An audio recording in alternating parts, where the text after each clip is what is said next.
Assalamualaikum warahmatullahi wabarakatuh. Senang sekali bisa berjumpa kembali bersama Bapak Ibu guru hebat melalui channel YouTube kami Cikgu FM. Baik Bapak Ibu, sebelum kami melanjutkan video kali ini, Bapak Ibu bisa mendukung channel kami dengan cara like, komen, share, dan subscribe agar Bapak Ibu tidak tertinggal notifikasi ketika kami mengupload video-video terbaru. Nah, Bapak Ibu, untuk di video kali ini kita masih membahas terkait latihan-latihan soal SJT dan PCK ya, Situational Adjustment Test dan Pedagogical Content Knowledge. Dan video kali ini kita lanjut ke part 2 pembahasan soal SJT paket A ya. Nah, kemarin kita sampai nomor 8 Bapak Ibu ya. Kita coba lihat dulu kembali ya. Nah, langsung saja ya Bapak Ibu ya. Ya, kemarin sebelum kita menutup pertemuan, Bapak Ibu ada PR ya. Untuk menjawab soal nomor 8. Nah, Bapak Ibu sudah menjawabnya di kolom komentar. Ada yang C gitu ya, ada yang dan kunci jawabannya adalah ya, benar yang C Bapak Ibu. Mengubah pendekatan pengajaran agar lebih menarik. Wow, luar biasa sekali Bapak Ibu ya. Nah, mengapa Bapak Ibu jawabannya adalah yang C, mengubah pendekatan pengajaran agar lebih menarik bagi siswa? Ini menunjukkan fleksibilitas dan kreativitas dalam mengajar. Dengan menyesuaikan metode pengajaran sesuai dengan minat dan kebutuhan siswa, Bapak Ibu dapat meningkatkan keterlibatan dan antusiasme mereka dalam kegiatan pengembangan karakter. Dan ini juga ketika pendekatan inovatif ini relevan ya, dapat membuat siswa lebih memahami pentingnya pengembangan karakter dan merasa lebih termotivasi ya untuk berpartisipasi aktif begitu. Nah, mengapa tidak memilih yang A Bapak Ibu ya? Kita paksa saja anak-anak untuk berpartisipasi aktif dalam kegiatan tersebut begitu ya. Nah, karena memaksa siswa mungkin menghasilkan kepatuhan sementara ya, tetapi tidak akan menciptakan pemahaman yang mendalam atau keterlibatan yang tulus. Nah, pemaksaan ini bisa menyebabkan resistensi dan kebosanan yang dapat merusak tujuan dari pengembangan karakter. Nah, seperti itu Bapak Ibu ya. Nah, kenapa kok tidak memilih yang B ya, memberikan penjelasan begitu? Karena memberikan penjelasan itu memang penting ya, tetapi jika pengajaran tetap kurang menarik ya, penjelasan saja mungkin tidak akan cukup untuk mengubah sikap siswa. Nah, penjelasan yang tidak didukung dengan praktek yang menarik bisa saja tidak memotivasi siswa untuk belajar begitu Bapak Ibu.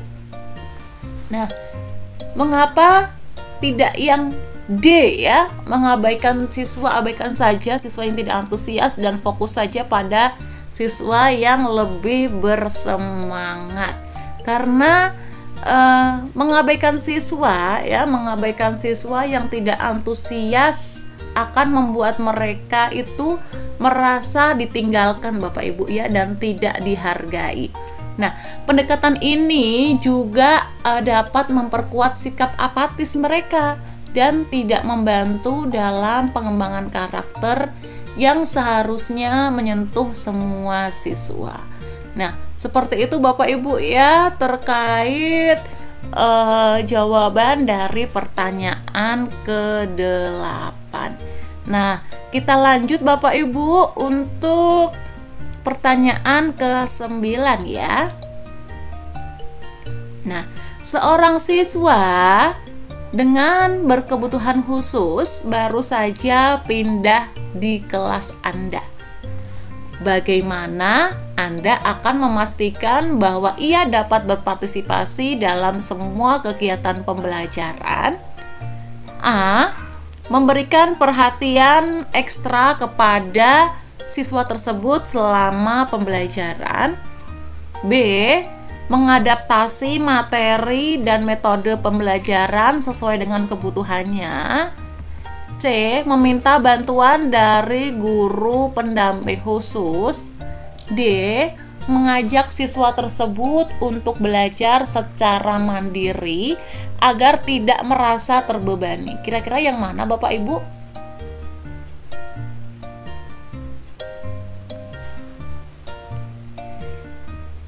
Ya, jawabannya adalah yang B Bapak Ibu ya. Kita bisa mengadaptasi materi dan metode pembelajaran sesuai dengan kebutuhan ya. Bapak Ibu masih ingat pendidikan inklusif di modul yang ketiga dan juga pembelajaran berdiferensiasi. Nah, ini ya, kita masuk ke dalam soal ini. Nah, mengadaptasi materi dan metode pembelajaran adalah pendekatan yang inklusif dan responsif terhadap kebutuhan siswa Bapak Ibu. Ini memungkinkan siswa untuk berpartisipasi aktif dalam kegiatan pembelajaran sesuai dengan kemampuannya tanpa merasa terasing atau terbebani begitu. Nah, penyesuaian ini Bapak Ibu dapat meliputi modifikasi materi atau menerapkan strategi pembelajaran yang berbeda ya untuk memastikan aksesibilitas dan pemahaman yang lebih baik. Tadi mungkin kita bisa menggunakan diferensiasi Bapak Ibu ya. Ya, bisa menggunakan pembelajaran diferensiasi atau yang lainnya yang mungkin sesuai dengan siswa kita tersebut. Nah, mengapa tidak memilih yang A Bapak Ibu, yang memberikan perhatian ekstra kepada siswa tersebut? Nah, memberikan perhatian ekstra itu memang penting ya, tetapi tidak cukup untuk memastikan bahwa siswa dapat berpartisipasi secara penuh. Nah, tanpa adaptasi materi dan metode, siswa mungkin tetap kesulitan mengikuti pembelajaran. Nah, lalu mengapa kita tidak memilih yang C ya, meminta bantuan dari guru pendamping khusus?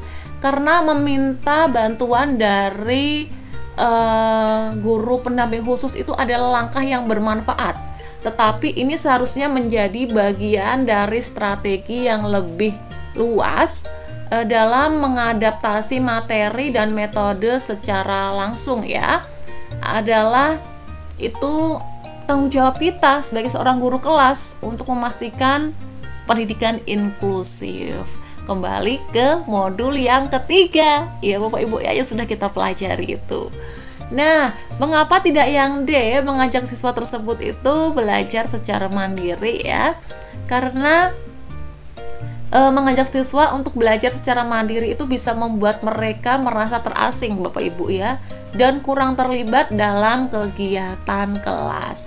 Ini juga mengabaikan pentingnya interaksi sosial dan dukungan dalam lingkungan belajar yang inklusif ya.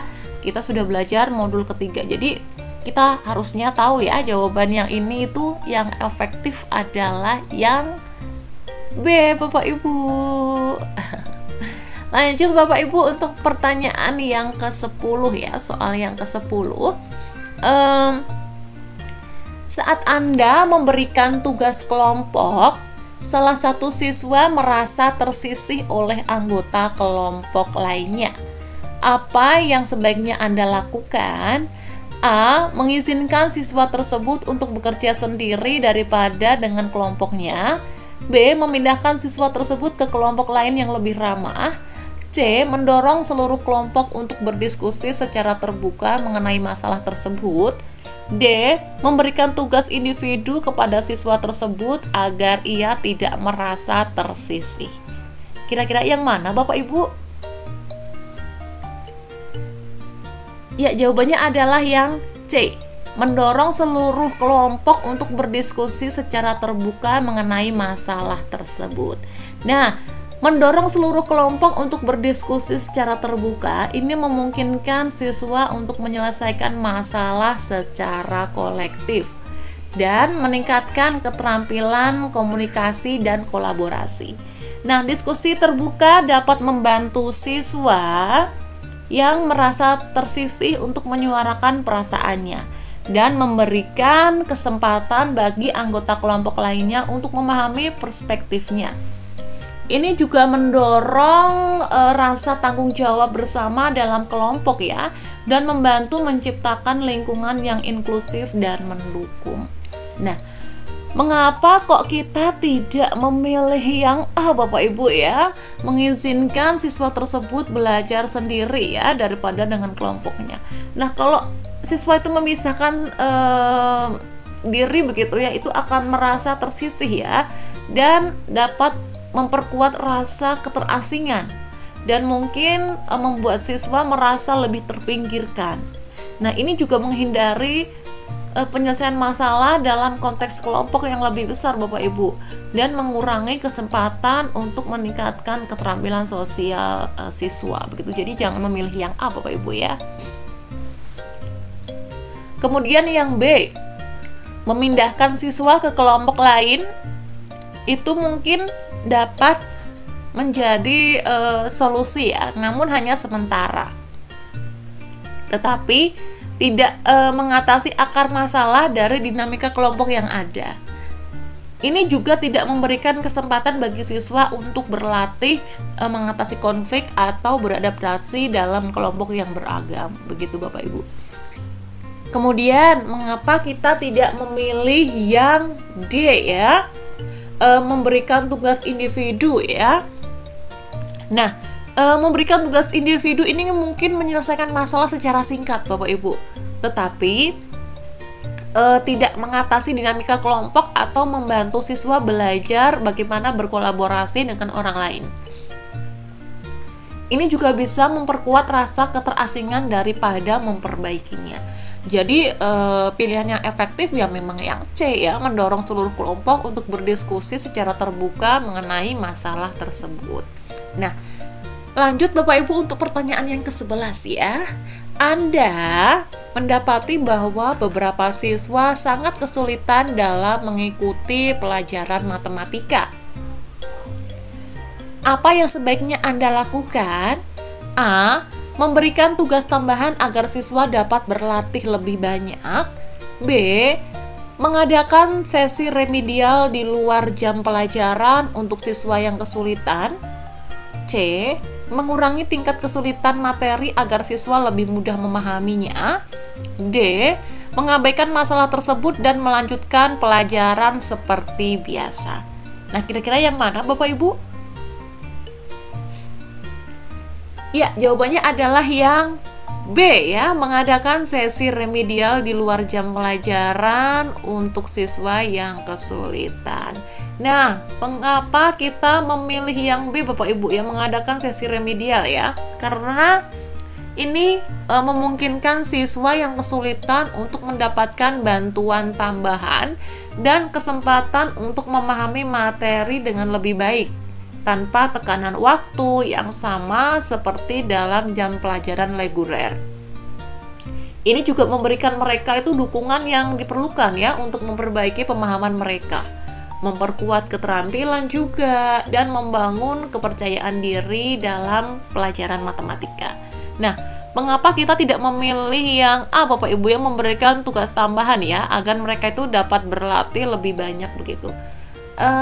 Ya mungkin memberikan tugas tambahan itu dapat membantu ya, tetapi jika siswa itu sudah kesulitan memahami materi dasar, menambah beban tugas bisa jadi kontraproduktif dan malah meningkatkan stres mereka gitu ya.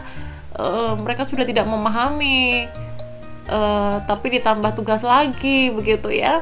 Nah, itu mungkin akan membuat mereka pusing 7 keliling gitu ya. Seperti tugas kita ya, banyak sekali begitu.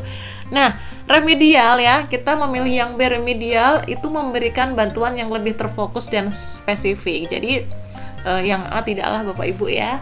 Kemudian yang B, kenapa yang B tadi jawabannya ya. Kemudian kenapa tidak yang C ya, mengurangi tingkat kesulitan materi ya. Nah, ini mungkin tidak memperbaiki masalah mendasar ya. dalam pemahaman siswa, karena tadi kan kesulitan dalam mengikuti pelajaran karena tidak paham gitu. Nah, ini tidak memperbaiki masalah mendasar dalam pemahaman siswa ya. Siswa perlu memahami konsep dasar matematika nih gimana nih ya dengan baik begitu ya, sehingga dapat maju ke materi yang lebih sulit begitu. Nah, sesi remedial ini, nah kembali ke yang B, memberikan kesempatan untuk memperkuat pemahaman mereka tanpa merubah standar materi pelajaran. Nah, seperti itu Bapak Ibu ya. Nah, lalu kenapa tidak yang D juga? Kita abaikan saja masalah tersebut. Kita lanjut, gas ke pelajaran seperti biasanya. Nah, ini malah lebih parah Bapak Ibu ya, karena kita mengabaikan masalah begitu kalau seperti ini ya. Jika kita seperti ini, itu dapat menyebabkan siswa yang kesulitan itu tertinggal lebih jauh ya, dan merasa frustasi begitu. Aduh, pusing gitu, ini gimana ini, yang lain sudah validasi, aku belum, aduh pusing. Nah, penanganan masalah secara proaktif ya adalah kunci untuk mendukung keberhasilan semua siswa. Jadi kita harus tangani ya, jangan malah ditinggal, diabaikan. Kita tetap harus berusaha ya, bagaimana caranya begitu Bapak Ibu ya. Yaitu tadi dengan mengadakan sesi remedial. Ini adalah pilihan efektif untuk soal nomor 11. Nah, lanjut ke soal nomor 12 ya. Seorang siswa selalu diam dan jarang berinteraksi dengan teman-temannya di kelas. Apa tindakan yang sebaiknya Anda lakukan? A. Memberikan tugas yang memaksa siswa tersebut untuk berinteraksi dengan teman-temannya. B. Mengabaikan perilaku siswa tersebut karena mungkin itu adalah sifatnya. C. Mengajak siswa tersebut berbicara untuk memahami penyebab perilakunya. D. Menghubungi orang tua siswa tersebut untuk membahas masalah ini. Nah, kira-kira yang mana Bapak Ibu?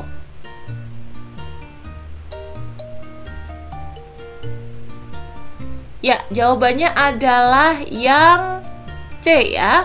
Mengajak siswa tersebut berbicara untuk memahami penyebabnya ya, penyebab dari perilakunya. Nah, dengan kita mengajak siswa berbicara secara pribadi adalah langkah awal ya, langkah awal yang paling penting untuk memahami alasan di balik perilaku mereka. Ini memberi siswa kesempatan untuk menyampaikan perasaan atau masalah yang mungkin tidak terlihat di permukaan. Serta ini memungkinkan guru untuk memberikan dukungan yang sesuai. Ya, dengan kita memahami penyebabnya, kita sebagai seorang guru dapat menentukan cara terbaik nih, solusi terbaik nih untuk membantu siswa merasa lebih nyaman berinteraksi dengan teman-temannya dan meningkatkan keterlibatan mereka di kelas. Nah, kenapa kita tidak memilih yang A Bapak Ibu ya, memberikan tugas yang memaksa tersebut untuk berinteraksi dengan teman-temannya ya, memberikan tugas yang dimana itu harus membutuhkan interaksi dengan teman-temannya, jadi dia terpaksa harus berinteraksi begitu. Nah, memberikan tugas yang memaksa ya, memaksa interaksi tanpa memahami alasan di balik perilaku siswa tersebut itu bisa membuat mereka itu merasa tertekan ya, atau nanti tidak nyaman ya, yang mungkin nanti bisa memperburuk situasi dan membuat mereka itu semakin enggan untuk berinteraksi dengan teman-temannya begitu. Jadi janganlah kita memberikan tugas yang memaksa begitu Bapak Ibu ya.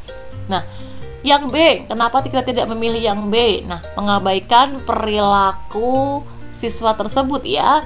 Nah, mengabaikan perilaku siswa ini mungkin tidak mengatasi potensi masalah yang mendasarinya.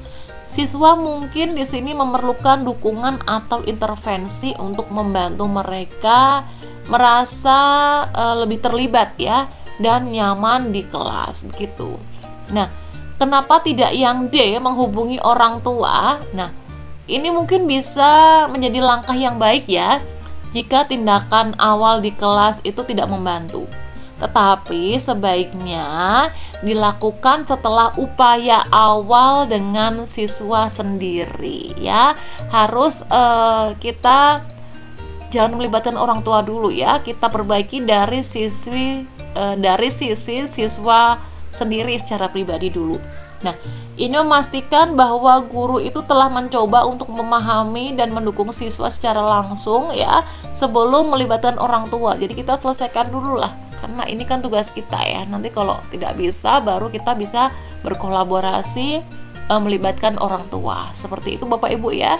Jadi pilihan yang terbaik, yang efektif di antara pilihan yang baik adalah yang C, begitu. Lanjut ke soal yang ketiga ya. Nah, ketika kita sedang mengajar, Anda menyadari bahwa sebagian besar siswa tidak memperhatikan dan tampak bosan. Apa sebaiknya yang Anda lakukan? A. Memberikan hukuman kepada siswa yang tidak perhatian. B. Mengubah metode pengajaran agar lebih interaktif dan menarik. C. Melanjutkan pembelajaran seperti biasa, berharap siswa akan kembali fokus. D. Memberikan kuis mendadak. Kaget ya Bapak Ibu ya, untuk mengevaluasi pemahaman siswa. Kira-kira yang mana Bapak Ibu?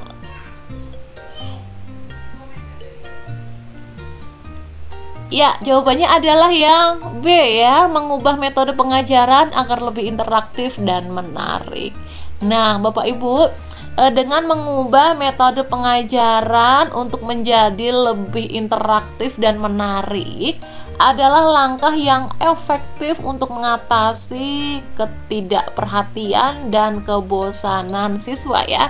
Tadi tidak perhatian dan bosan begitu. Nah, dengan menggunakan metode yang lebih dinamis seperti mungkin diskusi kelompok atau permainan edukatif atau teknologi interaktif, ini dapat meningkatkan keterlibatan siswa ya, dan membuat pelajaran lebih menarik begitu. Pendekatan ini tidak hanya membantu menarik perhatian siswa, tetapi juga dapat meningkatkan pemahaman dan retensi materi itu sendiri. Nah, kenapa kok kita tidak memilih yang A Bapak Ibu ya, memberi hukuman, kita hukum saja mereka. Tidak perhatian, rame begitu ya. Aduh, galak sekali nih. Nah, hukuman tidak mengatasi penyebab utama ketidakperhatian dan bisa membuat mereka itu merasa tertekan Bapak Ibu ya, dan nanti tidak termotivasi untuk belajar. Jadi pendekatan ini ya nanti lebih fokus pada konsekuensi daripada mencari solusi yang mendidik begitu dan memberdayakan siswa. Jadi lebih baik kita menghindari hukuman saja ya. Kita pilih alternatif lain yang lebih solutif begitu. Kemudian kenapa tidak memilih yang C, melanjutkan pelajaran seperti biasa ya. Kita berharap-harap siswa itu kembali fokus begitu ya, ada keajaiban dunia begitu ya, siswa itu tiba-tiba fokus begitu. Nah, melanjutkan pembelajaran tanpa perubahan itu tidak mengatasi masalah tidak perhatian dan kebosanan yang sedang terjadi Bapak Ibu ya. Nanti siswa mungkin terus merasa bosan dan kurang terlibat ya, dan dapat mempengaruhi efektivitas pembelajaran. Jadi dengan kita berdoa saja itu tidak cukup Bapak Ibu ya. Kita berdoa semoga anak-anak itu mendapatkan hidayah begitu. Itu nanti di sela-sela kita sholat saja Bapak Ibu ya, kita mendoakan anak-anak kita ya. Nah, untuk solusi ini ya kita mencari jalan yang terbaik begitu ya. Yang tadi jawabannya yang B mungkin bisa mengubah metode pengajaran agar lebih interaktif dan menarik. Nah, kenapa tidak yang D Bapak Ibu, memberikan kuis mendadak ya untuk mengevaluasi pemahaman siswa begitu. Anak-anak kita kuis. Waduh, aku belum belajar. Gimana ini gitu. Bu, pipis ke kamar mandi gitu. Aduh. Memberikan kuis yang mendadak ini bisa membuat siswa merasa tertekan Bapak Ibu ya, atau cemas ini. Aduh, nanti bisa ngompol di celana itu. Aduh, itu ribet Bapak Ibu ya.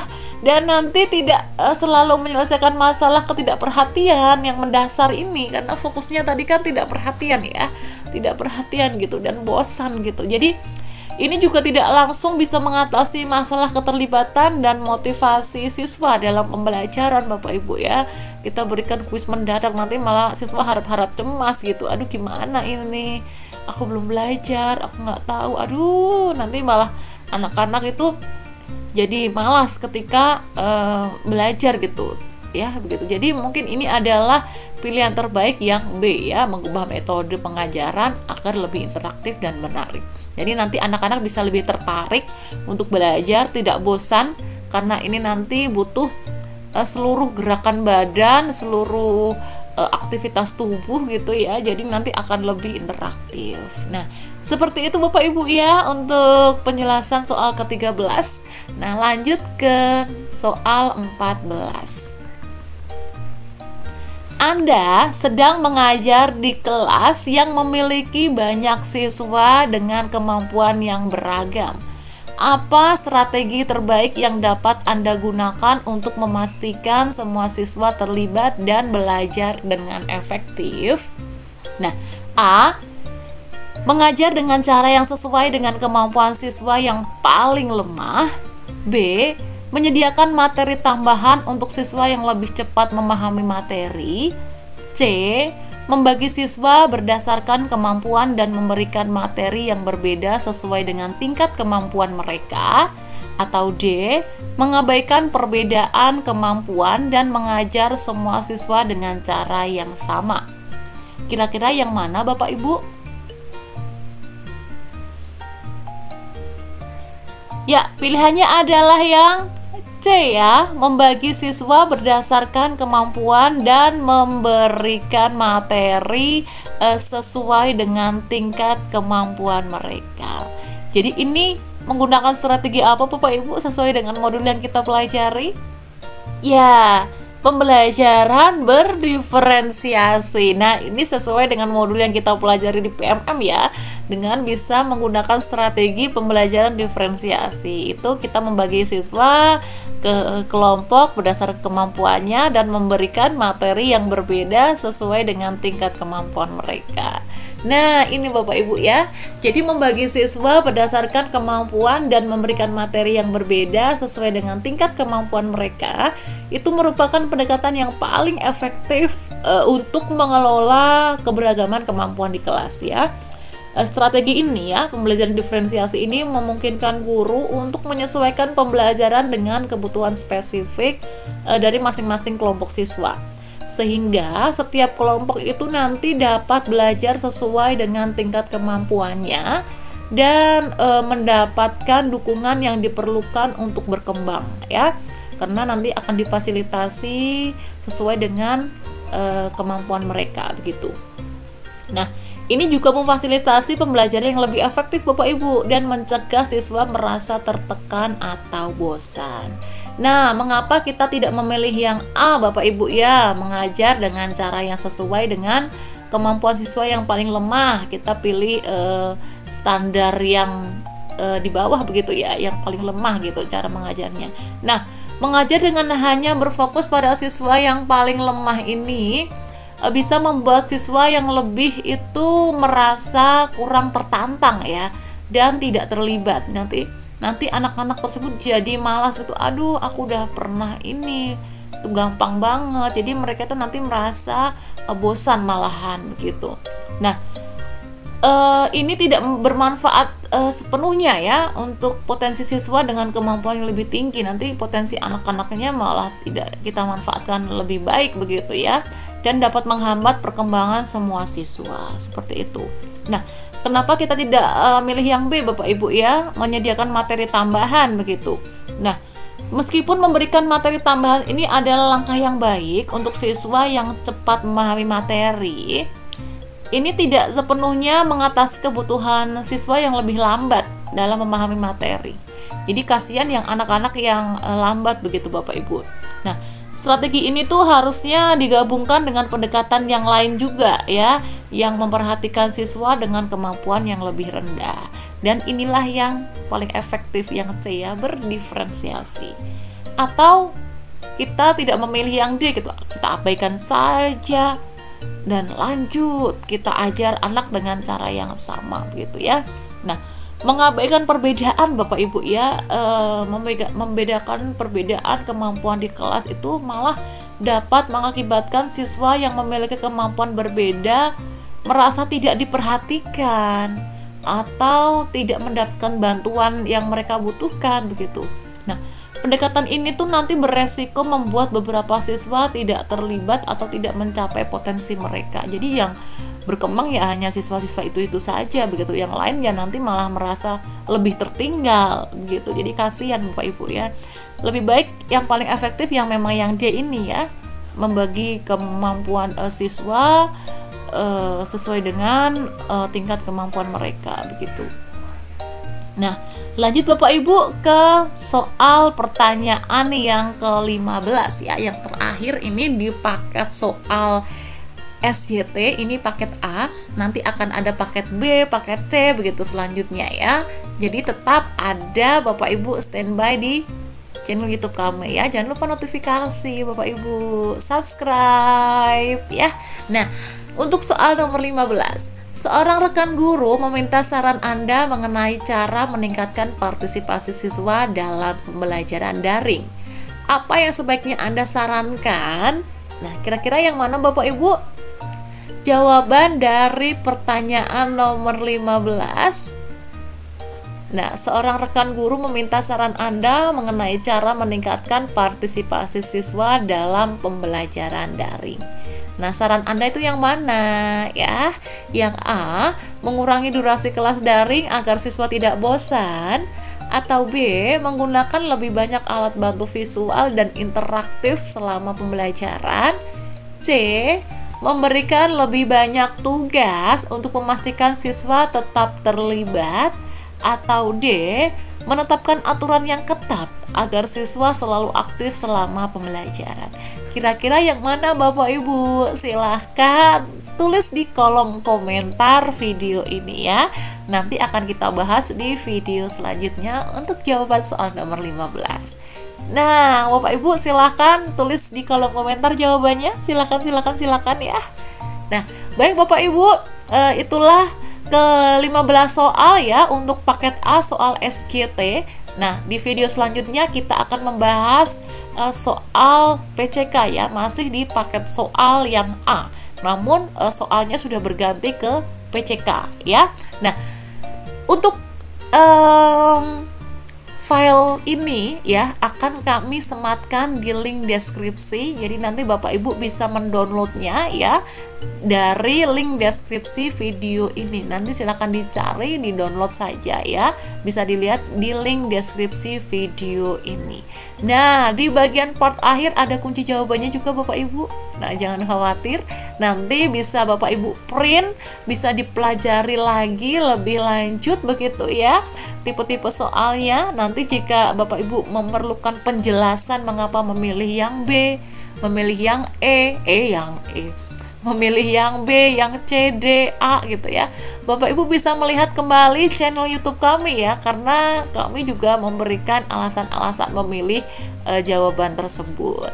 Nah, mungkin cukup sekian Bapak Ibu untuk paket soal A, Situation Judgment Test ya, SJT. Kita akan sambung kembali untuk paket yang A namun berbeda soal ya. Kita akan bahas PCK ya. Baik Bapak Ibu, cukup sekian, terima kasih untuk perhatiannya. Jangan lupa dukung channel kami dengan cara like, komen, share, dan subscribe agar Bapak Ibu tidak tertinggal notifikasi ketika kami mengupload video-video terbaru. Baik, terima kasih Bapak Ibu, dan wassalamualaikum warahmatullahi wabarakatuh. Sampai berjumpa di video selanjutnya Bapak Ibu. Tetap semangat, jaga kesehatan. Semoga Bapak Ibu lulus semuanya first taker ya, tidak ada retaker. Lulus sekali ujian first taker. Amin, amin, amin, amin.